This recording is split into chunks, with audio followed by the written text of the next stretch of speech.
وہ جو سائفر ہوتا ہے یہ بڑا ضروری ہے آپ نے سمجھنا، وہ واقعی اس کو سیکرٹ رکھنا، اس کو خفیہ رکھنا بہت ضروری ہے، کیونکہ ایک دفعہ وہ کوڈ دنیا کو پتہ چل جائے تو سارے جتنے بھی آپ کے ایمبیسڈرز خفیہ میسیجز بھیج رہے ہوتے ہیں فورن آفس باہر کی دنیا سے، وہ سارے پبلک ہو جائیں گے۔ جو سائفر آتا ہے فورن آفس کے اندر وہ کبھی کسی کے پاس نہیں جاتا، وہ صرف فورن آفس میں رہتا ہے، وہ چوری نہیں ہو سکتا۔ جو ہمارے پاس آتا ہے اور جس میں prime minister, president, army chief, ISI کا چیف اور پھر ایک جاتا ہے کیبنٹ سیکرٹری کے پاس، یہ یاد رکھیں کہ یہ وہ سائفر نہیں جاتا۔ یہ سائفر کا جو مفہوم ہوتا ہے وہ اپنے لفظوں میں لکھ کے ہمارے پاس پہنچتا ہے۔ تو سائفر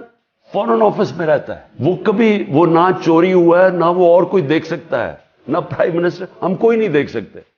کیونکہ یہ سائبر سیکیورٹی کا قانون ہے جو کہ کیبنٹ ڈویژن بتاتی ہے ان کو، فورن آفس کو۔ تو پہلے تو یہ سائٹ پہ کر دیں کہ سائفر کا جو کوڈ تھا وہ کبھی بھی پبلک نہیں ہوا، کسی نے نہیں وہ دیکھا بشمول پرائم منسٹر کے۔ 27 تاریخ کو میں نے جلسے میں جو ایک کاپی لہرائی وہ سائفر نہیں تھا، جو سائفر کے اندر پیغام تھا تو وہ میں نے بتایا، اور میں نے تب بھی محتاط رہا، میں نے یہ نہیں بتایا کہ میں نے کہا یہ بڑا سینسٹیو ہے، میں نے لکھ کے بتایا کہ میں صرف کوئی غلط بات نہ کہہ دوں، کیونکہ انٹرنیشنل ریلیشنز ہے، ہماری دوسرے ملکوں کے ساتھ تعلقات ہیں، وہ نہ خراب ہو جائے۔